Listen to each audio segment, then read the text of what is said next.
Hello friends, welcome to our channel. நீங்கள் பார்த்துட்ருக்கிறது நம்ம ஒளிவன் பாதை. இது பார்த்திங்கன்னா கருப்பு கவுனி ஃபார்மிங் பற்றி ஒரு சில டவுட்ஸ் கேட்டிருந்தாங்கங்க. அதை கிளியர் பண்ணுறது தான் இந்த வீடியோ. ஃபஸ்ட்டு பார்த்திங்கன்னா லாஸ்ட் இயர் நம்ம 1 kg மட்டும்தான் விதை நெல் வாங்கியிருந்தோம் அப்படின்ற மாதிரி சொல்லியிருந்தோம். அதுக்கு என்ன கேட்டிருந்தாங்கன்னா 1 kg விதை நெல்லில் எவ்வளோ நாற்று கிடைக்கும், அந்த நாற்று எவ்வளோ நிலத்துக்கு பிடிக்கும் அப்படின்ற மாதிரி கேட்டிருந்தாங்க. ஃபஸ்ட்டு 1 kg நெல் 20 to 25 முடி கிடைக்குங்க. 20 to 25 அப்படின்னா அந்த முடி கட்டுறவங்களை பொறுத்து தான். பெரிய முடி கட்டினாங்க அப்படின்னா 20 முடி கிடைக்குங்க. சின்ன முடி கட்டினாங்கன்னா 25 முடி கிடைக்கும். இது எவ்வளோ நிலத்துக்கு கரெக்டாக இருக்கும் அப்படின்னு சொல்லி பார்த்திங்கன்னா 10 சென்ட் நிலத்துக்கு கரெக்டாக இருக்குங்க.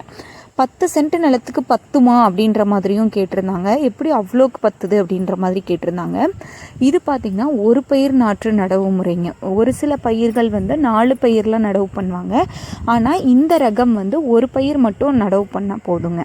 அடுத்த டவுட் என்னென்னா, ஒரு நாற்று நடவு பண்ணோன்னா எப்படி தூர் கட்டும் அப்படின்ற மாதிரி கேட்டிருந்தாங்க. ஒரு நாற்று நடவு பண்ணோம் அப்படின்னா நம்மளோட தோட்டத்தில் போன டைம் 30 to 35 தூர் கட்டியிருந்ததுங்க. இது தூர் அப்படின்னா என்னன்னு சொல்லிடுறேன். ஃபஸ்ட்டு ஒரு நாற்று நடவு பண்ணோன்னா சைடில் இடையில் நிறையா வருங்க, சைடில் கிளச்சி வரும். அதைத்தான் தூர் அப்படின்னு சொல்லுவாங்கங்க. அது ஏன் நம்மளோட தோட்டத்தில் கம்மியாக கட்டுச்சு அப்படின்னுமே கேட்டிருந்தாங்க. ஏன்னு பார்த்திங்கன்னா நம்ம மேல் வயலில் நடவு பண்ணியிருந்தோங்க. மேல் வயலோட தண்ணி கசிஞ்சு ஃபுல்லாக கீழ் வயலுக்கு போனனால மேல் வயலில் தண்ணி நிற்கவே இல்லைங்க. அதனால் தூர் கட்டுற திறன் கம்மியாயிடுச்சு.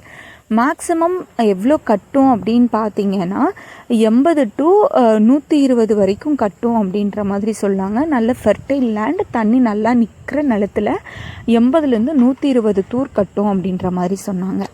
அடுத்து பார்த்திங்கன்னா 1 ஏக்கருக்கு எவ்வளோ மூட்டை ஹார்வெஸ்ட் பண்ணலாம் அப்படின்ற மாதிரி கேட்டிருந்தாங்க. 1 ஏக்கருக்கு நமக்கு எவ்வளோன்னு தெரியாதுங்க. ஏன்னா நம்ம லாஸ்ட் டைம் 10 சென்ட் மட்டும்தான் நெட்டிருந்தோம் அப்படின்றனால 10 சென்ட்டில் 2.5 மூட்டை ஹார்வெஸ்ட் பண்ணியிருந்தோங்க. 2.5 மூட்டைன்றது 100 கிலோ சாக்கில் நம்ம பிடிச்சிருந்தோம். இது 100 கிலோ சாக்குனா அப்போ 100 கிலோ பிடிக்குமா அப்படின்னு கேட்டால் நெல் 100 கிலோ பிடிக்காதுங்க, கம்மியாக தான் பிடிக்கும். ஆனால் 2.5 மூட்டை மட்டும் நம்ம ஹார்வெஸ்ட் பண்ணியிருந்தோங்க ஒரே 1 கிலோ நெல்லில். அடுத்து பார்த்திங்கன்னா மற்ற நெல்லுன்னா மில்லில் கொடுத்துடலாம், இது எப்படி நம்ம மார்க்கெட்டிங் பண்ணுறது அப்படின்ற மாதிரி கேட்குறாங்க. நம்மளோட ப்ராடக்ட்டுக்கு நம்ம தாங்க பிராண்ட் அம்பாசிடராக இருந்தாகணும்.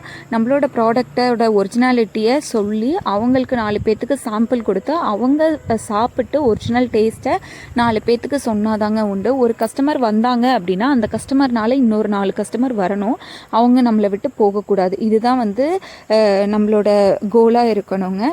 ஓரளவுக்கு நான் எல்லா டவுட்டையும் கிளியர் பண்ணியிருக்கேன் அப்படின்னு நினைக்கிறேங்க.